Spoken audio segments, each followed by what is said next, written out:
सगळ्यात पहिलं नंबर टाकलं ऑपरेटर्स एसक्यूएल. एकल अर्थमॅटिक लावलेलं. हा, नंबर 1 टाकायचा अर्थमॅटिक ऑपरेटर्स आणि त्याच्यामध्ये हे सगळं 1 बाय 1 लिहायचं. प्लस म्हणजे ऍडिशन, मायनस म्हणजे सबट्रॅक्शन, स्टार म्हणजे मल्टिप्लिकेशन, स्लॅश म्हणजे डिव्हिजन, मॉड्युलस ऑपरेटर, बाकी काढायचं काम कर. हे झालं. आता 2 नंबर टाकायचं कंपॅरिझन ऑपरेटर्स. आता कंपॅरिझन ऑपरेटर काय करणार नेमकं? तुलना करणार की हा मोठा का हा मोठा, किंवा लेस दॅन म्हणजे ह्याच्यापेक्षा कमी पाहिजे, किंवा लेस दॅन इक्वल टू ह्याच्यापेक्षा कमी पाहिजे, किंवा ह्याच्या सोबत तर पाहिजे. ग्रेटर दॅन म्हणजे ह्याच्यापेक्षा मोठं पाहिजे. ठीक आहे ना, हे कळलं ना? आता हे वापरणार कधी? समजा आपल्याकडे खूप सारा डेटा आहे टेबल स्टुडंटचा, आपल्याला मेरिट लिस्ट काढायची. तर मेरिट लिस्ट काढण्यासाठी काय करणार आपण? एक लिमिट तयार करणार की 90 पेक्षा तर मार्क जास्त पाहिजे, तर तुम्ही मेरिट लिस्ट मध्ये येणार. मग ज्याचे मार्क्स ग्रेटर दॅन 90 असणार अशा आपण कंडिशन सांगणार की ज्याला मार्क्स 90 पेक्षा जास्त आहेत त्यांची यादी आपण लावणार. मग आपण काय सिलेक्ट वापरणार? सिलेक्ट स्टार फ्रॉम स्टुडंट्स, आणि इथे कंडिशन साठी वेअर वापरणार, वेअर मार्क्स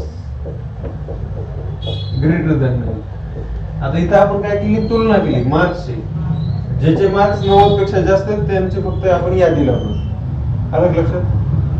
किंवा मग ज्याची सॅलरी 10,000 पेक्षा जास्त आहे त्यांची यादी करण्यासाठी, किंवा जर नॉट इक्वल टू करायचं असलं तर ज्याची city not equal to Latur किंवा पुणे किंवा जे काय आपल्याला हे करायचं. ठीक आहे. किंवा जर आपल्याला ग्रेटर दॅन म्हणलं असतं तर आता जसं एक्झाम्पल घेतलं तसं. ठीक आहे. आता ह्याच्यामध्ये ग्रेटर दॅन 90 केलंय तर एखाद्या स्टुडंटला, समजा पियुष नाव आहे त्याचं, ठीक आहे, तर त्याला 50 नाही 90 मार्क आहेत त्याला, तर हा येईल का ह्या यादीमध्ये? येईल ना. आता इथं आपण कंडिशन काय वापरली? मार्क्स ग्रेटर दॅन 90 वापरली. ग्रेटर दॅन 90 म्हणजे 90 पेक्षा जास्त, पण 90 नाही. जर आपण greater than or equal to म्हणलं तर 90 येणार, 90 पेक्षा जास्त. मग 91 पण जर असेल तर ही यादीमध्ये जाणार, पण 90 वाला नाही जाणार. जर असं इथं म्हणलं greater than or equal to 90 म्हणलं तर ह्याचं नाव येईल. कळलं का? ग्रेटर दॅन म्हणजे मोठंच पाहिजे, ते सोबत नाही जाणार. ठीक आहे ना? तर हे असे कंडिशन वापरताना आपण कंपॅरिझन ऑपरेटर वापरणार. आता त्यानंतर येते लॉजिकल ऑपरेटर. लॉजिकल ऑपरेटर्स आहेत 3, अँड, ऑर आणि नॉट. तर लॉजिकल ऑपरेटर्स मध्ये थोडासा बदल आहे. ठीक आहे. त्यामध्ये 2 कंडिशन, कंडिशन 1 आणि कंडिशन 2. जेव्हा असं आपण म्हणणार की स्टुडंटला 90 पेक्षा मार्क जास्त आहेत पण 2 विषयामध्ये पाहिजेत आपल्याला, समजा मॅथ मध्ये पण 90 पेक्षा जास्त पाहिजेत, सायन्स मध्ये पण पाहिजेत, तर आपण काय करणार? तिथं 2 कंडिशन घेणार.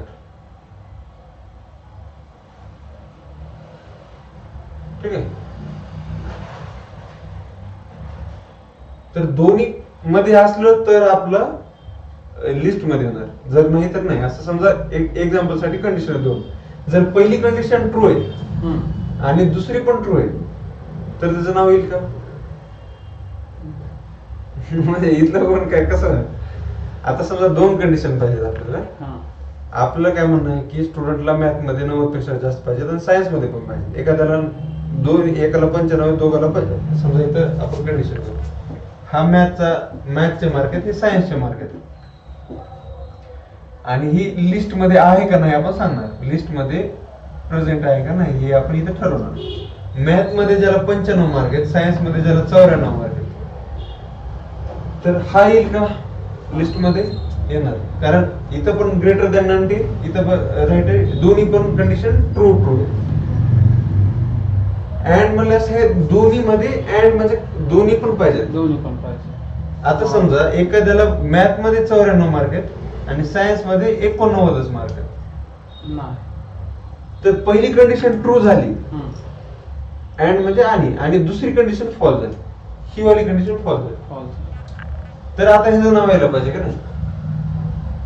ग्रेटर दॅन 90 म्हणलं नाही आलं. कारण आपण दोघांना 90 पेक्षा जास्त पाहिजे ना, म्हणून ह्याचं नाव नाही येणार. मग पहिली कंडिशन ट्रू होती आपली, पण दुसरी फॉल्स होती, पण त्याचं नाव नाही. कारण आपलं दोन्ही पण असलं तरच येणार, नाही तर. आता पहिली फॉल्स आहे, दुसरी ट्रू आहे, म्हणजे काय, पहिल्याला कमी मार्क आहेत. समजा पहिल्याला मॅथ्स मध्ये 80 आहेत, पण सायन्स मध्ये 96 मार्क आहेत. कारण दोन्ही कंडिशन फॉल्स नाही, एक ट्रू होईल. आता पहिली कंडिशन फॉल्स होईल, दुसरी ट्रू आहे, पण त्याचं नाव येईल का, नाही येणार. कारण आपल्याला दोन्ही पण पाहिजेत, म्हणून आपले नाव येणार नाही, फॉल्स होईल. आणि जर दोन्ही मध्ये पण कमी मार्क आहेत, तर मग त्याचं तर नाव येणारच नाही. ठीक आहे ना. आता इथंच असं जर म्हणलं, आता आपल्याला मेरिट लिस्ट लावायची, आपलं मॅथ आणि सायन्सचा पेपर झालेला आहे, सगळ्यांना चांगले मार्क पडले, ठीक आहे. पण आपल्याला असं म्हणलं की 90 पेक्षा जास्त मार्कांची आपण यादी लावू. पण कोणतर विचारलं की सर मग मॅथ मध्ये असले, सायन्स मध्ये नसले तर सर काय म्हणले की कुठल्या पण विषयामध्ये 90 पेक्षा जास्त मार्क पडले तर त्याची यादीत लावू. 90 काय झालं इथं, आता दोन्ही विषय नाही पाहिजे, कुठल्या पण एकामध्ये चालतंय 90च्या पुढे पाहिजे, ठीक आहे. दोन्ही पैकी कुठला पण एक चालतंय, म्हणजे हे किंवा ते, म्हणजे आपण ऑर ऑपरेटर वापरणार. आणि अगोदर काय वापरलं होतं आपण, अँड वापरलं होतं, म्हणजे दोन्ही पण पाहिजे, हे पण आणि ते पण, आणि वापरलं. आता आपण ऑर वापरतो. आता इथं जर उदाहरण घेतलं, तर इथं ह्याला मॅथ मध्ये 95 आहे, सायन्स मध्ये 94 आहे, तर हे किंवा हे पाहिजे, मला ते होणारच, कारण कुठलं पण एक झालं, बरोबर झालं, ठीक आहे. आता मॅथ मध्ये ज्याला 94 मार्क आहेत आणि सायन्स मध्ये 89 मार्क आहेत, तर त्याचं यादीत नाव येईल का, कारण आपल्याला दोन्ही पैकी कुठलं पण एक चालू शकतंय. मग ह्याच्यामध्ये 90 पेक्षा जास्त आहे, त्यामुळे चालणार. आता इथं काय झालं, हे ट्रू होतं, हे फॉल्स होतं, पण चाललं, कारण कोणतं पण एक पाहिजे आपल्याला. आता हे चालणार का, हा चालणार. हे पहिलं फॉल्स आहे, दुसरं ट्रू. हे फॉल्स आहे, हे ट्रू आहे, पण तरी पण चालणार, कारण आपल्याला कुठलं पण एक पाहिजे, त्यामुळे हे आहे म्हणून चालणार. आता हे चालणार का, आता ज्याला दोन्हीत पण मार्क कमीत, मग त्याचं तर नाव येणारच नाही, कारण कुठलं तरी एक पाहिजे, ठीक आहे. त्यामुळे हे नाव येणार. आता हे दोघांचा फरक कळाला का. आणि म्हणलं, अँड म्हणलं की दोन्ही पण पाहिजे तरच होणार. आणि ऑर म्हणलं किंवा ऑप्शन आला की हे पाहिजे किंवा ते पाहिजे, चालतंय. पण दोन्ही नसलं तर मग नाही चालत. आणि अँड मध्ये दोन्ही पण पाहिजे, दोन्ही असलं तरच चालतंय, नाहीतर चाललंच असं, ठीक आहे ना. जिथे जिथे आपल्याला कंडिशन वापरणार तिथे वेळ वापरणार. आता सिलेक्ट कंडिशन मध्ये आपल्याला काय करणार आहे, आपण टेबल्स मध्ये डेटा सिलेक्ट करायला ना. मग डेटा कुठला सिलेक्ट करणार, कोणता सिलेक्ट डेटा करणार, त्यासाठी आपल्याला कंडिशन द्यावं लागणार. मग त्यावेळेस वेळ वापरणार.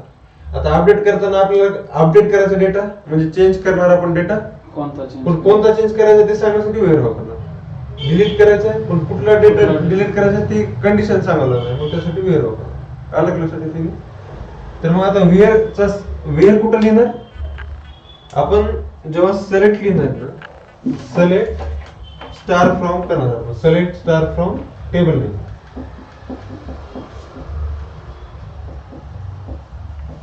Table name.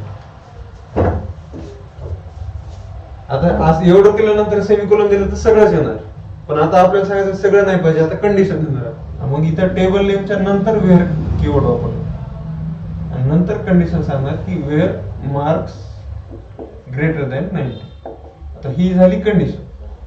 हे झालं कंपॅरिझन ऑपरेटर. ग्रेटर दॅन 90 असेल तरच पाहिजे, आणि वेअर कीवर्ड आपण वापरला टेबल नेमच्या नंतर. हे लक्षात आलं का. आता टेबल नेम इथं मार्क्स म्हणल्यानंतर इथं आपण स्टुडंट डिटेल्स करू,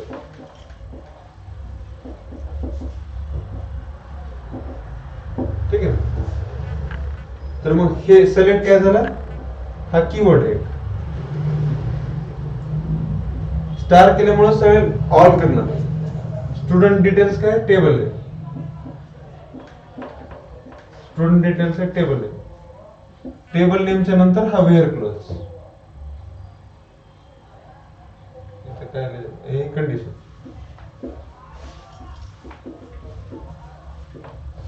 आपण एक्झाम्पल म्हणून घेऊ. इथं खाली where keyword is use, where keyword add करू आपण. वेअर कीवर्ड त्या आधी एक्झाम्पलच्या आधीच का, हा आधी ती लिहू, पुन्हा एक्झाम्पल लिहू. Where keyword is used, where keyword is used, where keyword is used after student, नाही where keyword is used after table name असं करायचं. Where keyword is used after table name लिहिलं का? मग पुन्हा एक्झाम्पल लिहिणार आणि हे सगळं लिहिणार आणि इथं हे ऑपरेटर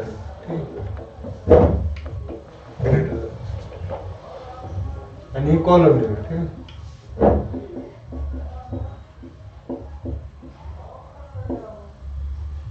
वेअर पण कीवर्डच आहे ते असं लिहून घ्यायचं.